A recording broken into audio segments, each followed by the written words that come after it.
We get started writing our jump program. I've given you a bunch of pieces that I hope that will help you think about how you're going to solve this problem. Let me get you maybe a little more push in the right direction, and let's start by writing our program. I'm going to start off by saying new py, and I'm going to call this program jump. That's what it needs to be called.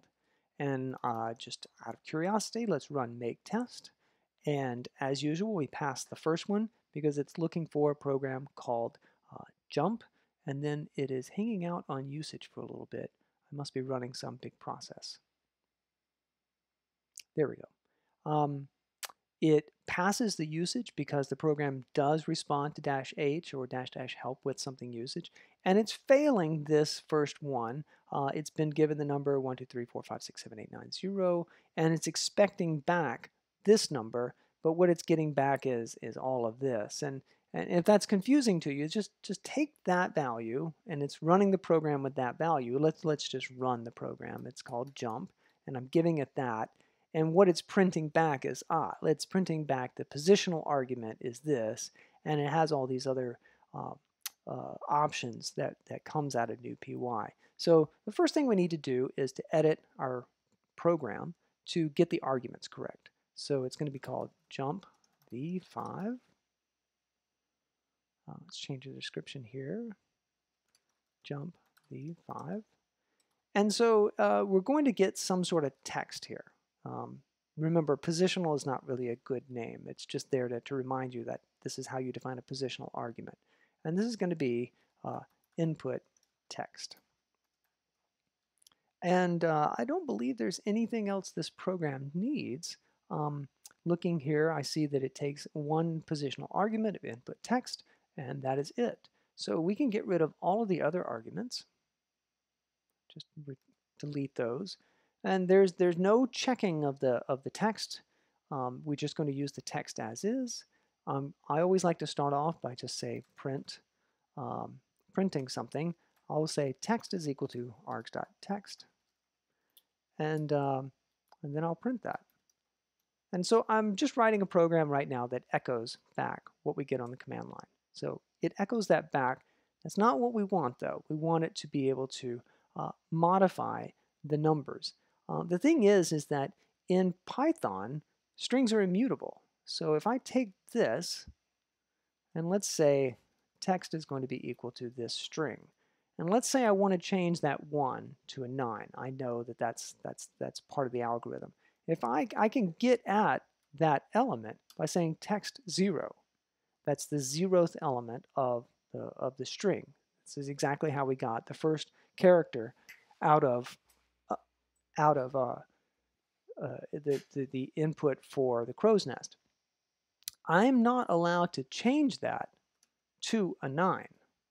Strings are immutable. I can't do that.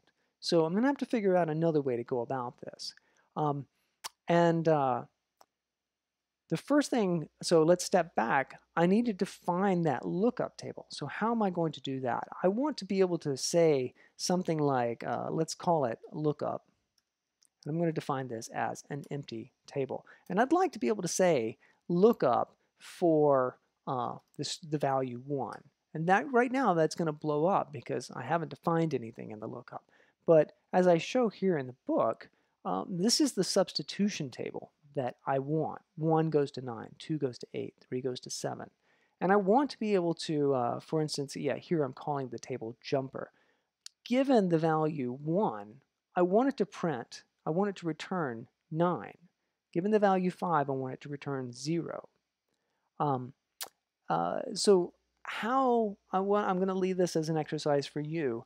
How would you write this table in Python as a dictionary such that you could write this code? So I'm going to leave that for you. And the next thing I'm going to talk about is how we're going to iterate over the characters in a string. So instead of printing the text, I'm going to say for char in text. Print char. And let's look at what that program does. I'm going to run it with this input, and now you see it's printing each one of the characters on a separate line. because by default, print will put a new line at the end of the thing it prints. So I could make this more explicit by saying list text. So what I'm saying is take that text and turn it into a list. And let me show you what that looks like. So here's what text is. If I say list text, it turns it into a list of the individual characters. Now in Python, there's no separate type for character from a string, so it's really perhaps better to say a list of strings, each of those strings being a single character here. But it's the number one, not the number one, I'm sorry, the character representing 1, the character representing 2, 3, and then the character of the dash, and so forth. So I can turn any string into a list of strings, into a list of characters by calling list on it. It just so happens that a for loop is expecting something that is iterable. Well, a string is iterable even without calling text, list on it. So if I say for char in text, it gives me each individual character. What I want here, though, is not necessarily to print the character. I want to print the character from the lookup table, and let's say I'm going to call it jumper. There's going to be something that goes here that you need to figure out, some dictionary. So instead of printing the character, I want to print the jumper's value for this character if that character exists in the jumper table. Otherwise, I want to print the character itself. The other thing I might tell you here is that we can, if we look at the help for print, one of the options here is an ending. And by default, that end is a new line. But if I wanted, I could say end is equal to the empty string. This is not the cleanest solution, but it is a way that you could go about this. So if I run that, you see that it prints everything on one line, and then we're missing a new line here. So if I want, I could, outside of the for loop, print with nothing.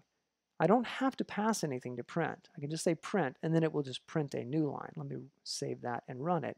And this is pretty much the same thing as just echoing back the text, printing it all at once. But here I'm printing each individual character and then putting nothing at the end, and then printing a new line. So that's all I'm going to do for now to introduce this solution. You see in the video here that I came up with 5 other solutions that I would like to show you. I think this would be a fine way to start. If you have another idea for how to solve this, you should write it however makes sense. But again, we're going over each character in the text, and if that character exists in this jumper table, which you need to define, then you should print the value from the jumper table. If it does not exist in the jumper table, you should print the character itself. In this way that you should be able to encode all of the numbers and leave anything that's not a number alone. So look forward to seeing how you solve this.